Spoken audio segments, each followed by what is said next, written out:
আপনি কি জানেন মহাভারতের এক যোদ্ধা আজও জীবিত? কে এই যোদ্ধা জানতে অবশ্যই ভিডিওটি শেষ পর্যন্ত দেখুন। আর ধর্মীয় বিষয়ে এমন সব ভিডিও পেতে অবশ্যই আমাদের সাথে থাকুন। আর আপনি যদি ঈশ্বরকে বিশ্বাস করেন তাহলে শ্রীকৃষ্ণের যে কোনো একটি নাম কমেন্টে লিখে যাবেন। অশ্বত্থামা মহাভারতের একজন সাহসী যোদ্ধা, সে আজও জীবিত। অশ্বত্থামা ছিলেন গুরু দ্রোণাচার্যের পুত্র।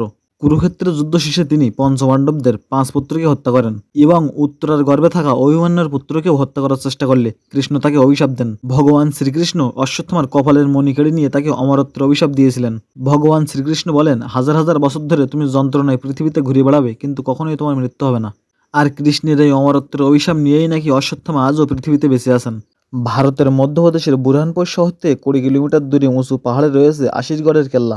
আর এই কেল্লাতে রয়েছে এক প্রাচীন শিব মন্দির। এখানকার মানুষের মতামত অনুযায়ী আজও এই মন্দিরে প্রতিদিন ভোরবেলা অশ্বত্থামা এসে ভগবান শিবের পূজা করে থাকেন। অশ্বত্থামাকে আসতে যেতে কেউই দেখেনি, কিন্তু রোজ সকালে মন্দিরের দরজা খুললেই দেখা যায় শিবলিঙ্গে আগে থেকেই ফুল দেওয়া আছে। আর এই এলাকার স্থানীয়রা মনে করে এই পূজা অশ্বত্থামাই করে থাকে এবং অনেকে নাকি অশ্বত্থামাকে স্বচক্ষে দেখেছেন।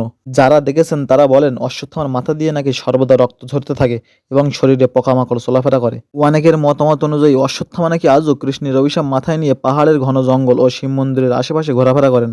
তবে বিজ্ঞানের কাছে এর কোনো প্রমাণ নেই। এটি বাস্তব নাকি রহস্য সেটা আজও অজানা।